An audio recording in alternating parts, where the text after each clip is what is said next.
Rewşa dawiyê ya şir û pevçûnê di navbera artêşa Tirk û PKK da xala herî balkêş di daxuyaniyên HPG da. Di şir û pevçûnê navbera PKK û leşkerên Tirk di nava sînorên Herêma Kurdistanê da zêdebunek hat dîtin. Bi taybet deverên navçeya Amêdî ya parêzgeha Dohokê bûye navbenda alozî û pevçûnan. Artêşa Tirk dibêje me herêm ji terorîstan paqij kir. PKK jî dibêje me nehişt ku leşkerên Tirk xwe bilivîne.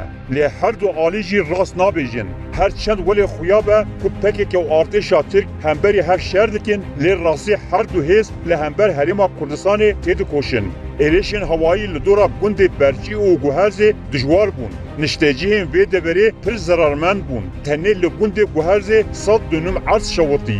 Coka ava gund xera kirin. Gelo devera tê gotin pevçûn lê zêde bûne. Tepê Cudî li ku ye? PKK ji devera gundê Sêrî re dibêje Tepê Cudî. HPG daxuyaniyek da û got me nehişt leşker li girê Cudî bicih bibin. Artêşa Tirk girê Cudî an ku gundê Sêrî sala bihorî heyva pênca kontrol kiribû. Hêzên çekdar ên Tirkiye di mavê du rojan da ev gire ji PKK stand. Hemû tûnel û çeperên PKK yên li vê deverê îmha kirin û di meha cotmehê da ji gundê Sêrî vekişiyan. Gundê Sêrî cihekê ku ji sala 1950 ve di destê PKK de ye.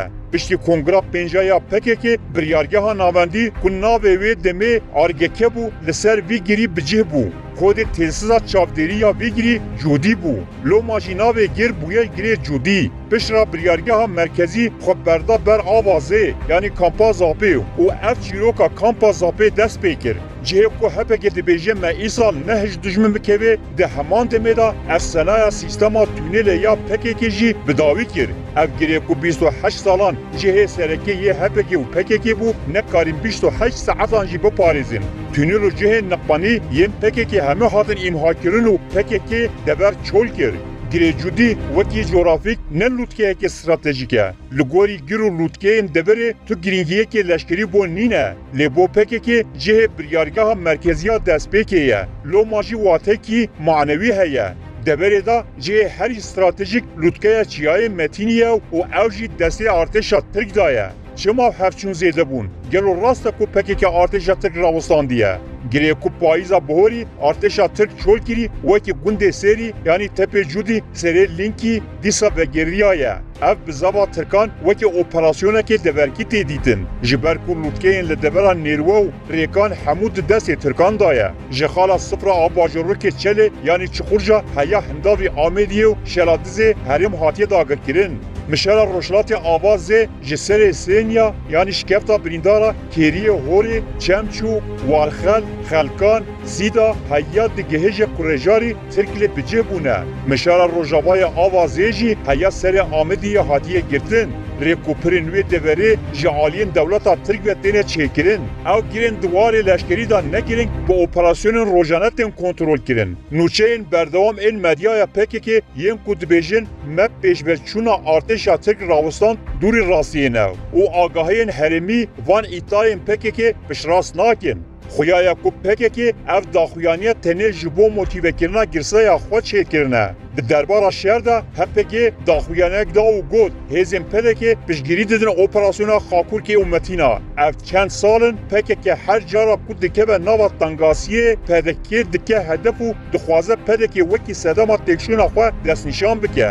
Daxuyaniyên yek ji endamên navenda ragihandin û çapemeniyê ya HPG Qortay Serhat ji bo kanala PKK Medya Newsê gelek balkêş bû. Qortay got bila PKK ji gelê kutra helwesta xwe bibêje û got ku wan tevlibûna PKK ya operasyonê piştrast kiriye. Lê ne PKK û HPG ne jî endamên çapemeniyê nabêjin ka pêşmerge kîjan dever beşdarî operasyonê bûye. Gotinên şêlî û nezelal ethamê qirêj û bêpinge bi kar tînin û nikarin tu delîlan nîşan bidin. Ji ber ku ne rast e ku pêşmerge bi hêzên çekdar ên Tirkiye re beşdarî operasyoneke hevbeş bûye. Hêzên pêşmerge hêza fermiya artêşa Kurdistanê ye. Pêdiviya wê nîne ku karekî veşartî bike. Li başûrê Kurdistanê ji ber rastiya civakî ne mümkün e ku karekî veşartî were kirin. Eger yek pêşmerge biçe erkekî yan jî beşdarî operasyonekê bibe hemû malbat civak û eşîra wê agahdar dibin. هرچی قاسبکی که بسالان دروان بکه و دبیجه پیشمرگه و ارتشا ترک به هور اپراسیون پیگانی نجی لی حتی نها نکاریه یک دلیل و بلگه جی نشان رای کرد بده. اپراسیون ترکیه این داگرکرنا جوهوارا بکشتی ده دست پیکا بحاری دا دست پیدکن. ایسال اپراسیون نو هاتن کرن.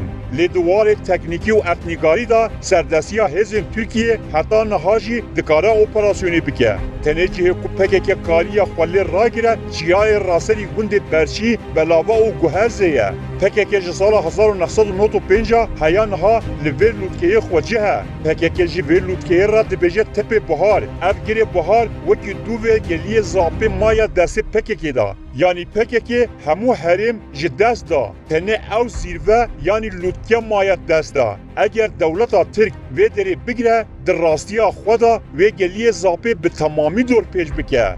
لعالیه دن پکه که لطباهای حرما بهدینانه تنه لچیای گاریو در دوراوی خوجه ها. اگر پکه که نخواست دولتا ترک بکه و حرمه دکاری وان زیرویان یعنی لوتکیان رادسی پیشمرگ کردستان بکه. لیبل پکه که کتنا پیشمرگیان آوان چیایان وکی سدم شر دست گیرتو حرم همون رادسی ارتشا داگرکرا ترک کرد. به گشتی تزانین و شر هزین چکدار این ترکیه و پکه که شرکی لحفگیریه. پکه که بی شر ارتشا ترکیه آنی حرمه و صدام داگرکرنا حرم کردستانه. پکه که جسال 2019 ورده دبرین چیایی این حرم کردستانه پارچه پارچه رادسی ارتشا ترک دیگه. طبیبه یکیجی رینا ده که هزی پیشمرگه لحرم خواجه ببین. ایرشی هزی پیشمرگه دیکن. لیچابین خواه لپیشورچونا ترکان دگرین. لبله گل کردستان باش زانه و اف پیلان داگرکری پکه که او ترک به هفبشی دمشینن.